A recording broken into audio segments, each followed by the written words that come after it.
सती महाभागी विद्ये कमललोचने विश्वरूपे विशालाक्षि विद्यादेहि नमोऽस्तु ते भद्रकाल्यै नमो नित्यम् सरस्वत्यै नमो नमः वेद वेदांग वेदांत विद्यास्थानेभ्य एव यस्वा त्वं स्वाहा त्वं स्वाहा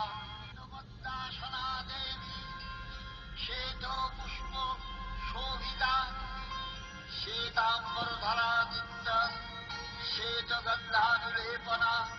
श्वेताक्षशूद्रहस्ता च श्वेतचन्दनचर्चिता श्वेतवीणाधरा शुभ्रा श्वेतलङ्कार